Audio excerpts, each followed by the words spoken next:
Bonjour, dans cette capsule, nous allons aborder la loi de déplacement de l'équilibre, loi de Le Chatelier.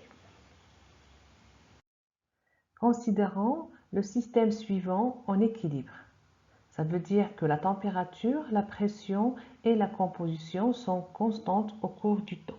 Cet équilibre est caractérisé par une constante d'équilibre Kp qui est égale à la pression de NH3 fois la pression de HI. Kp est une constante qui ne dépend que de la température. Donc, à l'équilibre, l'état du système est défini par la connaissance des variables intensives qui sont la température, la pression totale, la pression de NH3 et la pression de HI.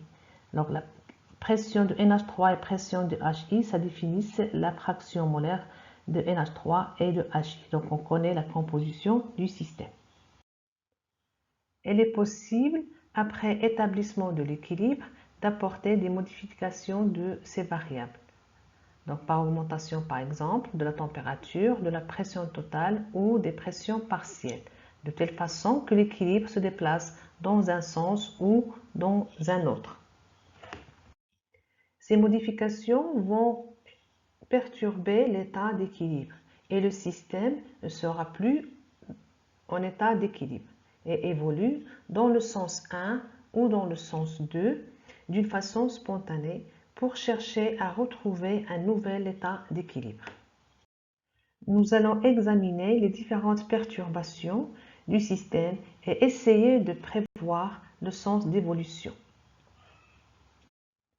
D'après le principe de Le Chatelier, une modification de l'une des variables intensives qui définit l'état d'un système en équilibre provoque une évolution du système qui s'oppose à cette modification.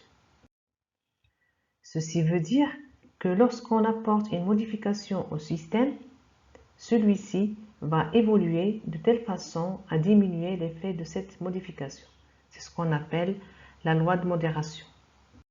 Les facteurs d'équilibre sont donc des variables intensives telles que la température, la pression et la composition, que ce soit en fraction molaire ou en pression partielle, qui définissent l'état du système à l'équilibre. Les facteurs d'équilibre sont des facteurs qui ont une influence sur l'équilibre. Dans la suite, on va voir l'effet de la température à pression constante, l'effet de la pression à température constante et enfin l'effet de la composition à T et V qui sont constants.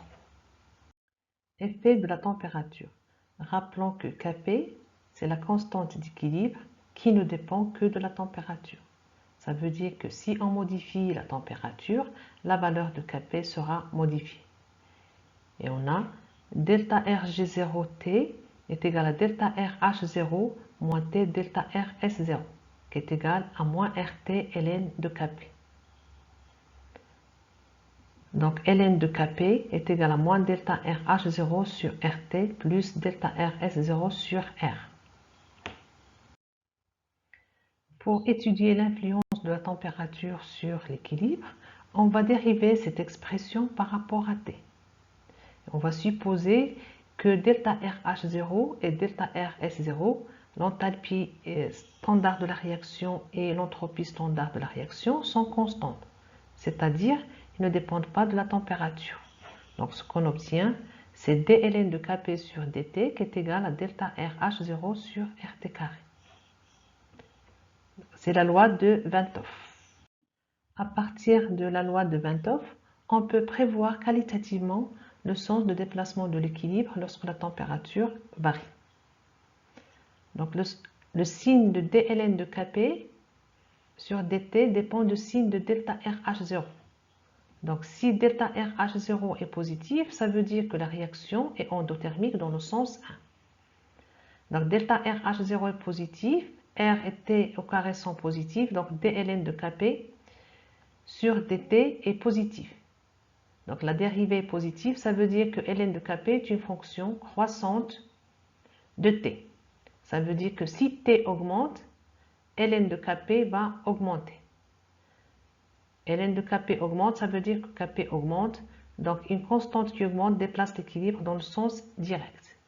Donc si la température augmente, l'équilibre va se déplacer dans le sens 1, qui est le sens endothermique. Mais si delta RH0 est négatif, ça veut dire que la réaction est exothermique dans le sens 1, endothermique dans le sens inverse. Donc dln de Kp sur dt sera négatif. Donc ln de Kp est une fonction décroissante de t. Donc si t augmente, ln de Kp va diminuer et Kp diminue. Donc Kp diminue, l'équilibre se déplace dans le sens 2. Et le sens 2, c'est le sens inverse. En résumé, une élévation de la température favorise le sens correspondant à la réaction endothermique. Inversement, un abaissement de la température favorise le sens correspondant à la réaction exothermique. Dans cet exemple, on va voir quel est l'effet de l'augmentation de la température sur les équilibres suivants. Le premier équilibre, qui a une enthalpie de réaction qui est égale à 269,3 kJ, ça veut dire que le sens 1 est endothermique. Donc si on augmente la température, on va favoriser le sens 1. Le deuxième équilibre a une enthalpie de réaction qui est égale à moins 230 kJ. Donc delta RH est négatif, ça veut dire que le sens 1 est exothermique, mais le sens 2 est endothermique. Donc l'augmentation de la température va favoriser le sens 2. De même, on peut prévoir quantitativement l'effet de la température sur un équilibre et en utilisant la forme intégrée de la loi de 20 Ohm. Donc cette relation est obtenue en intégrant dln de Kp sur dt qui est égal à delta RH0 sur RT carré entre deux températures T1 et T2. Et en supposant que l'enthalpie standard de la réaction est indépendante de la température. Donc la forme intégrée, c'est dln de Kp T2 moins ln de Kp T1 qui est égal à delta RH0 sur R, facteur de 1 sur T1 moins 1 sur T2. Influence de la pression à température constante sur un équilibre. La pression est un facteur d'équilibre si l'un au moins des constituants de l'équilibre est à l'état gazeux. Considérons l'équilibre suivant, où tous les constituants sont à l'état gazeux. Cet équilibre est caractérisé par une constante Kp, c'est la constante d'équilibre relative aux pressions. Et la pression partielle d'un gaz, c'est sa fraction molaire qui multiplie la pression totale. Donc on va remplacer les pressions partielles par l'expression XI P total. Donc ce qu'on aura, c'est Kp est égal à Kx fois P total à la puissance delta nu des gaz. Avec delta nu des gaz, c'est la différence entre les coefficients stoichiométriques des produits à l'état gazeux et les coefficients stoichiométriques des réactifs à l'état gazeux. Et Kx est égal à la fraction molaire de C à la puissance mu C qui multiplie la fraction molaire de D à la puissance mu D sur la fraction molaire de A à la puissance mu A qui multiplie la fraction molaire de B à la puissance mu B. Pour voir l'effet de la pression, nous allons examiner cette relation. Kp est constante car la température est constante. Donc ce terme-là doit rester constant.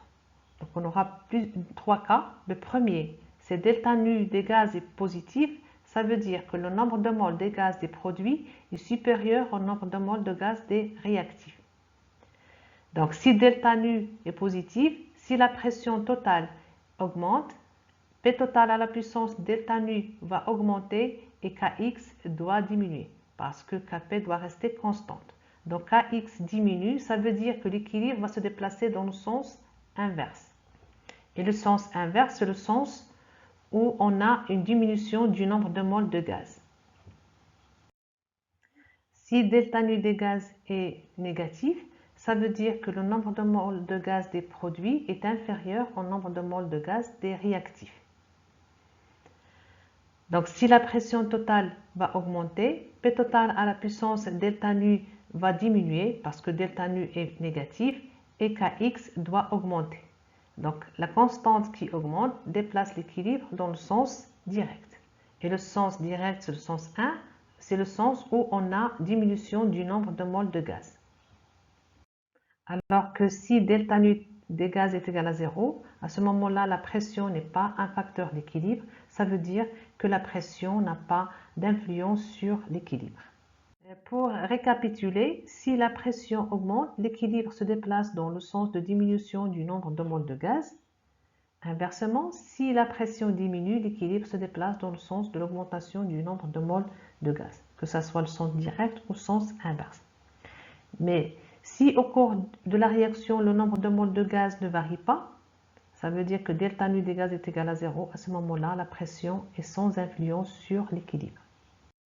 Exemple, quel est l'effet de l'augmentation de la pression sur ces équilibres? Donc, le premier système, c'est PCl5 qui est en équilibre avec Cl2 gaz plus PCl3 gaz.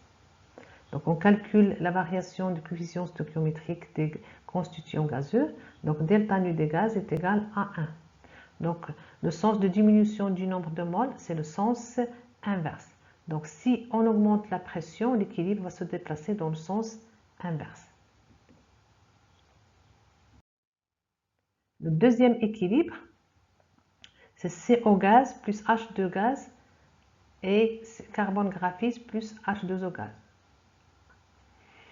Donc, la variation du coefficient stoichiométrique est égale à moins 1. Donc, c'est 1, moins 1, moins 1. On ne compte que les constituants à l'état gazeux. Donc, on ne compte pas le coefficient du carbone graphite. Donc, le sens de diminution du nombre de moles, c'est le sens 1.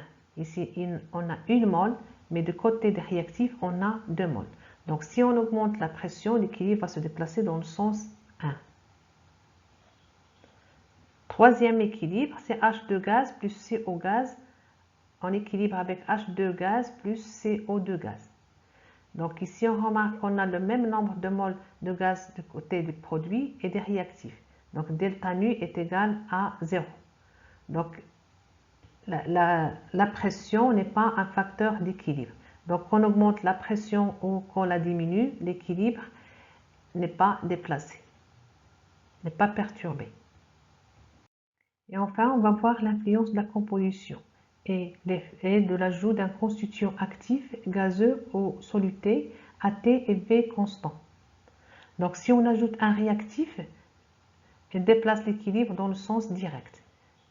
Et si on ajoute un produit, l'équilibre va se déplacer dans le sens inverse.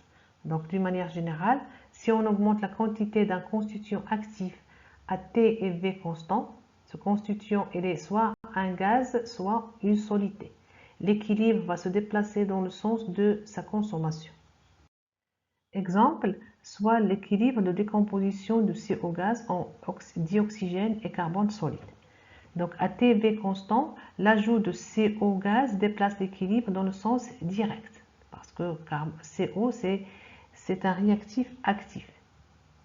Et l'ajout de dioxygène va déplacer l'équilibre dans le sens de sa consommation, c'est dans le sens inverse. Alors que l'ajout du carbone solide ne modifie pas l'équilibre, parce que le carbone solide n'est pas un réactif actif.